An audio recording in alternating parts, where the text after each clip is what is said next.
democracy to stand. Yeah, what do you think will be the response of President Bola Ahmed Tinubu as regards this protest on Monday? I think for the decision already taken, you understand, that decision did not come from a sitting court environment.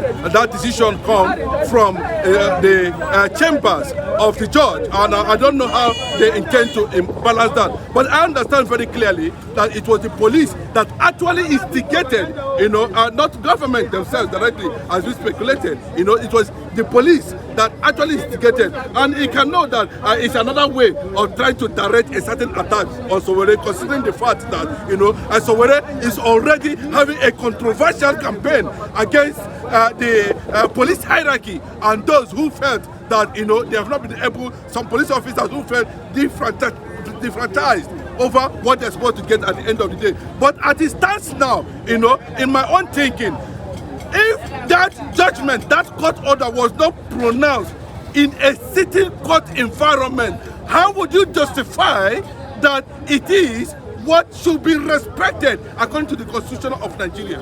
I think to an extent, if Bola Ahmed Tinubu want to intervene, there should be a restraint. And how is the restraint going to come? Is to make sure that things are being normalized. As in normalization, I mean there is that there should be some kind of underground understanding that this thing has to do with civility. It has to do with the people's will. It has to do with the rights and the fundamental rights of citizens, which guarantees them at any point, at any day, to protest over an unjust policy or right that are being deprived of. Yeah, we all understand, we all know the significance of October 20th. You know what happened during the EndSARS. Many were killed at Legality as a result of protest. Don't you think same thing is going to repeat itself? No. If you come to in terms of violence, and we know what happened during the PDP era, the people that brought violence in Nigeria are APC. We know how we were running Nigeria under PDP. When APC came, violence came. They started attacking Jonathan everywhere. Are we going to pretend about it? Why have they suddenly become a saint? On the issue of EndSARS. EndSARS triggered. You see, EndSARS become a national call. EndSARS become a resurrection for Nigerians who has dwelled in police brutality. For a very good, they can no longer take it. And not only that, it was happening in almost all the circles. Not only where you have people who are in the suburb, but those who are in the semi-urban areas were also involved in this catastrophe. Then it came to that level. They say no to police brutality. Peacefully, anybody that come and tell you peacefully, bros, mark my word, peacefully, there was no violence. Bro, we witnessed it here in Nigeria. There was no violence. I just came back from Ghana that period. I was in Kola. I saw Nigerians, youths, waving Nigerian flag, calling for an end to police brutality. But do you know what it means by police brutality? This is a clear, in a country you are born free. If you commit a crime, take them to police station. Let them face. There's a process. That's what is called democracy. There's a process. Trial. But when you bring oppression and suppression, then you will be ready for the people's revolt. I've said it very clearly, how signals of revolution get started. EndSARS was not triggered by anybody. EndSARS becomes a national embarrassment and a consciousness that we are working every human being in Nigeria, every youth in Nigeria. And they said the world should come and listen, see what's happened. What happened? Peaceful protests, and there were killings, shots, and they are now up to today. Nigeria, the panel of inquiry, whatever they are coming up with, nobody has able to nail those who ordered military in toll gates to kill Nigerians, murdered Nigerians, murdered citizens, modern people who were born free that didn't turn them to slaves. In their own land, they were born free. How did they become a slave? Well, how can we avoid what happened in EndSARS on the 20th of October in Abuja? There is no sign of, we saw during the era of Jonathan, people march to the street and do whatever, in the absence of violence. In the absence of violence, violence should not be aligned with protests. And even though there is going to be, the police system and network have a way of curtailing it.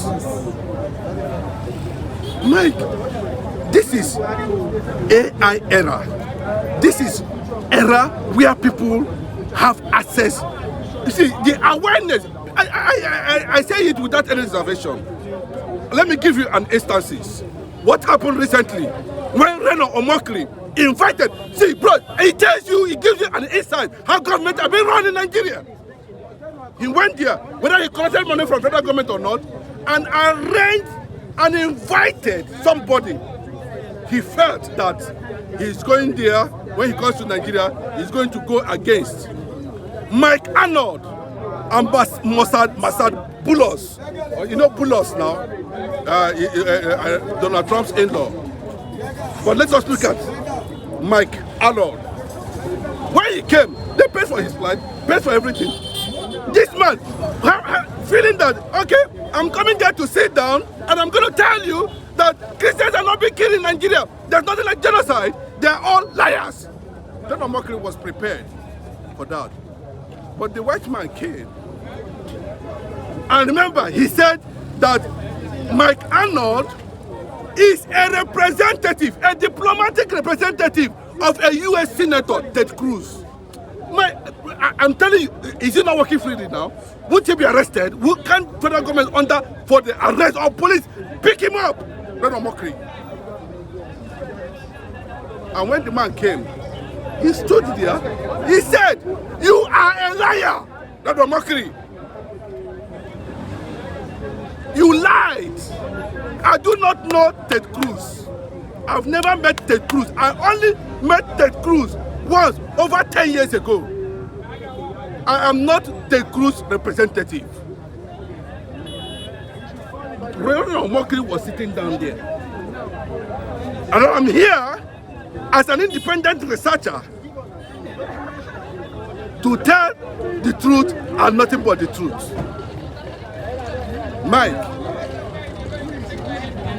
Mike Arnold opens what we have been talking about today. And when they finally brought Donald Trump's in-law, who owns Boulos? You know Boulos in Nigeria now. There's nothing that nobody, he can't come and whine us. He acknowledged, even though he said that Muslims are being killed and Christians are being killed. Then if you say Christians are being killed, then it means you acknowledge that there was genocide against Christians. But these are the things. Reno Mockery. You know him a few years ago? You know what Reno Mockery said about Buhari? You know what Reno Mockery said about Tinubu? But we don't have them, people of credibility, integrity. All right, before I let you go, what advice would you give to the Nigerians that will be going out to demonstrate on Monday? Solidarity. That thing you are saying is not a protest per se. It's just solidarity.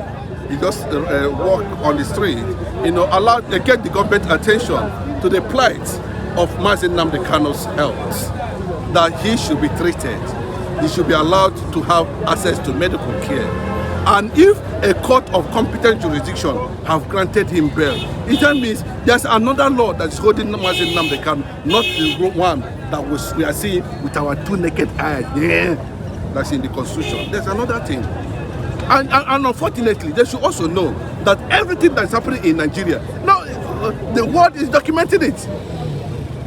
Even when they brought their own person, you come, tell them, say, there's nothing like that. The man cannot expose Nigeria. A white man, who is their friend too. Maybe they are giving him something from this thing. At the end of the day. But that is the message. The message is that they should go there because the court order was not given on a sitting court environment and should not be allowed to hold against the peaceful protest that is coming to for free Mazi Nnamdi Kanu. Thank you. Thank you.